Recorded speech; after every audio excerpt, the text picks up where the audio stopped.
हे देवी त्रिकुटा, मैं तुमसे विवाह नहीं कर सकता क्योंकि इस अवतार में मैंने पत्नी व्रता होने का वचन दिया है। आप मेरा इंतजार करिए। तब से त्रिकुटा आज तक उनका इंतजार कर रही है। कौन है ये त्रिकुटा और किसने उनसे कहा था कि मैं आपसे विवाह अभी नहीं कर सकता लेकिन बाद में कर सकता हूँ। ये कहानी जुड़ी है एक देवी से। ये कहानी कहाँ से शुरू होती है वो मैं आपको बताता हूँ। दक्षिण भारत के रामेश्वरम में पंडित रत्नाकर के घर पे एक कन्या का जन्म हुआ। कहते हैं कि यह विष्णु का ही अंश थी। जब वह 9 वर्ष की हुई तो उन्हें पता चला कि श्री राम का अवतार हुआ है। विष्णु जी ने श्री राम के रूप में अवतार लिया है। तभी उन्होंने अपने मन में विचार बना लिया कि वह उनसे विवाह करेंगी। जब राम जी वनवास पे थे, सीता को रावण ने हर लिया था। राम जी सीता की तलाश करते हुए जा रहे थे। तब वह इस कन्या से मिले। इस कन्या का नाम था त्रिकुटा। त्रिकुटा ने राम जी को पहचान लिया और उनसे आग्रह करा कि मैं आपसे विवाह करना चाहती हूँ।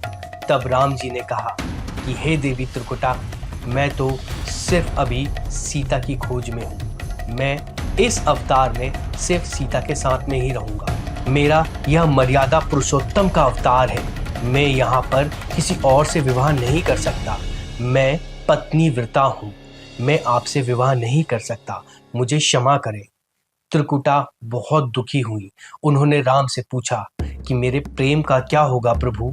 तब राम जी ने कहा कि मैं आपको वचन देता हूँ, जब मैं सीता को ढूंढकर वापस आ रहा हूँगा तब आपसे मिलने जरूर आऊँगा। उस समय अगर आपने मुझे पहचान लिया तो मैं आपसे विवाह कर लूँगा। त्रिकुटा के मन में एक आस आई कि शायद राम जी मेरे को मिल सकते हैं। वह इंतजार करने लगी। समय बीतता गया। राम जी ने रावण को मारा और सीता को लेकर वापस अयोध्या की तरफ जाने लगे। रास्ते में उन्होंने त्रिकुटा से मिलने का मन बनाया। वह त्रिकुटा के पास पहुंचे, लेकिन राम जी तो मर्यादा पुरुषोत्तम थे। वह अपनी मर्यादा कैसे त्याग सकते थे। तो उनकी माया की वजह से त्रिकुटा श्री राम जी को नहीं पहचान पाई। लेकिन त्रिकुटा की भक्ति श्री राम जी के मन में बैठ गई। तब उन्होंने त्रिकुटा से कहा कि हे देवी, इस अवतार में तो नहीं लेकिन मेरे 10वें अवतार मतलब कल की अवतार में मैं आपसे विवाह करूंगा। तब तक आप त्रिकुट पर्वत पर मेरा इंतजार करिए और आप लोगों का भला करिए। तब से यह देवी त्रिकुट पर्वत पर राम जी का इंतजार कर रही है। उनके 10वें अवतार कल्कि का इंतजार कर रही है और जन कल्याण में लोगों की भलाई का कार्य कर रही है। यह देवी हैं वैष्णो देवी। जैसे सनातन धर्म से जुड़े हर व्यक्ति के मन में एक इच्छा होती है कि वह 4 धाम यात्रा करे, वह ज्योतिर्लिंगों की यात्रा करे और साथ साथ में वह वैष्णो देवी के भी दर्शन करके आए। वैष्णो देवी हिंदू धर्म में एक बहुत महत्वपूर्ण देवी है। हिंदू धर्म में इनको बहुत ज़्यादा महत्व दिया गया है। माना जाता है कि आपके मन की जो भी इच्छाएं हैं, आप वैष्णो देवी के पास जाते हैं, उन्हें बताते हैं तो वह पूरी हो जाती है।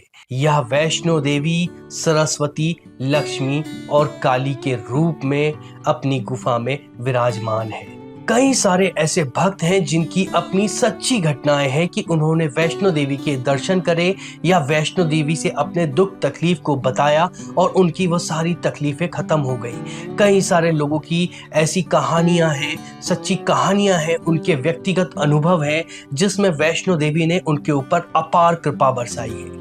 तो ये सारी कहानियां तो हम आपको अभी इस वीडियो में नहीं बता सकते, लेकिन आखिरकार कैसे वैष्णो देवी के उस गुफा के बारे में या मंदिर के बारे में लोगों को पता चला, उसके पीछे भी एक बहुत ही रोचक कहानी है। वह कहानी हम आपको बता रहे हैं। कटरा से कुछ ही दूरी पर एक हंसाली नाम का गांव था।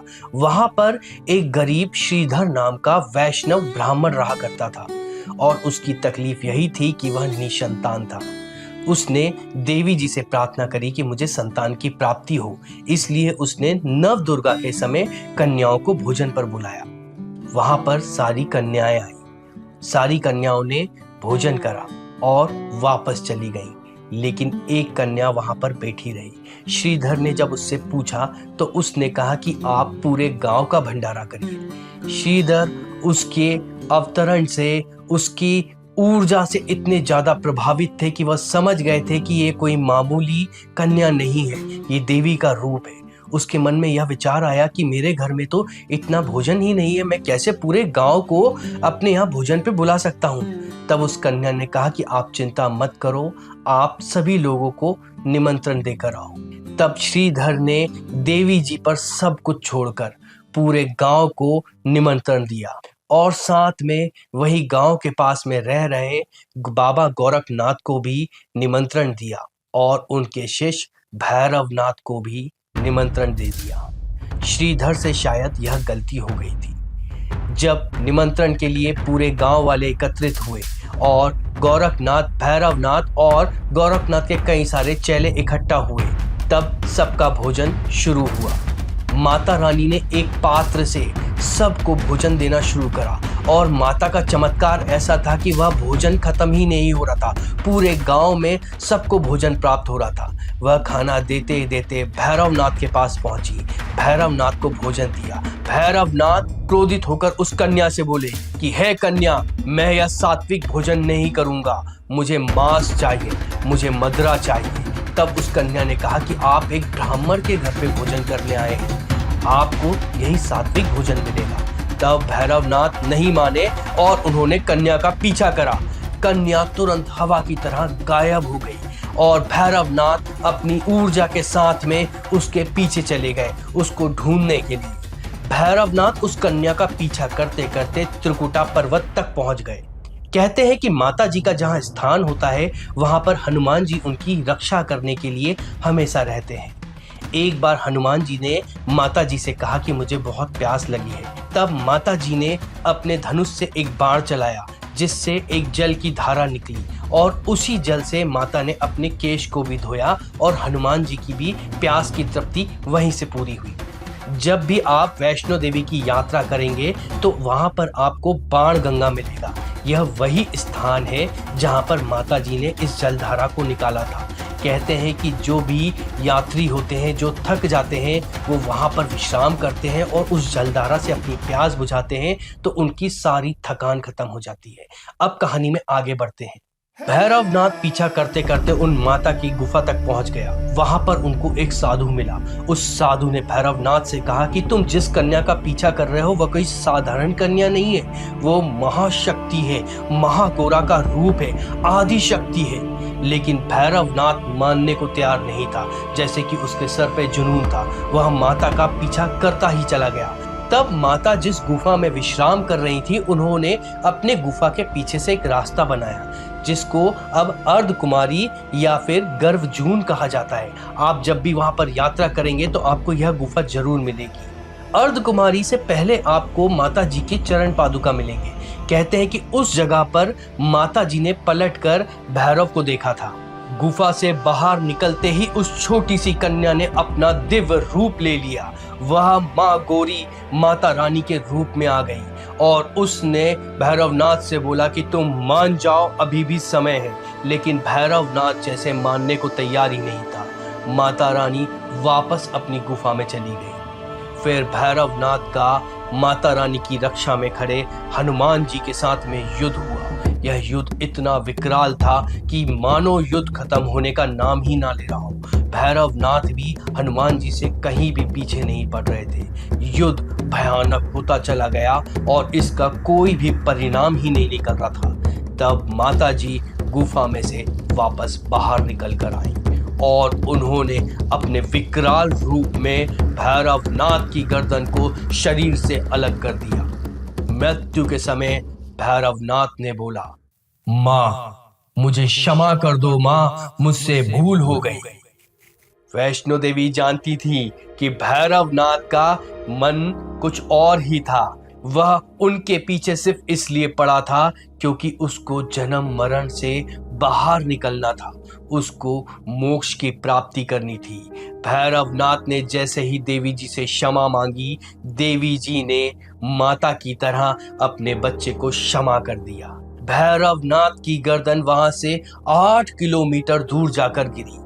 माता ने उनको आशीर्वाद दिया कि जो भी मेरे दर्शन करने आएगा, जब तक वह तुम्हारे दर्शन नहीं करेगा, मेरे दर्शन अधूरे माने जाएंगे। माता रानी ने भैरवनाथ पर भी अपनी कृपा बरसाई। वहीं वैष्णो देवी के मंदिर से आगे आपको भैरवनाथ का मंदिर भी मिलता है।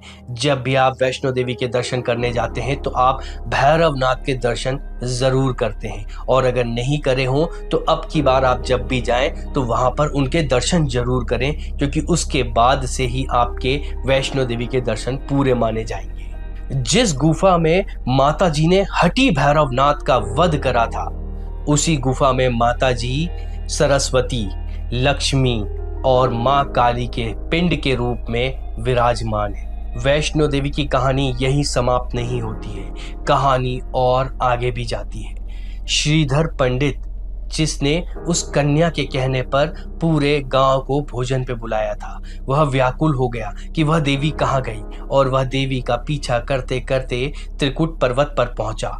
जब उसने देखा कि त्रिकुट पर्वत में उस गुफा पर माता जी हैं, क्योंकि उन माता जी ने ही उसको सपने में वहां का रास्ता बताया था, तो वहां पर वो उनकी पूजा आराधना करने लगा और निरंतर नित्य ही उसने देवी जी की उपासना करना शुरू कर दी, उनकी पूजा पाठ करना शुरू कर दी। इससे खुश होकर एक दिन वैष्णो देवी श्रीधर के सामने प्रकट हुई और उसको आशीर्वाद दिया कि अब से इस गुफा की सेवा आप और आपके वंशज ही करेंगे।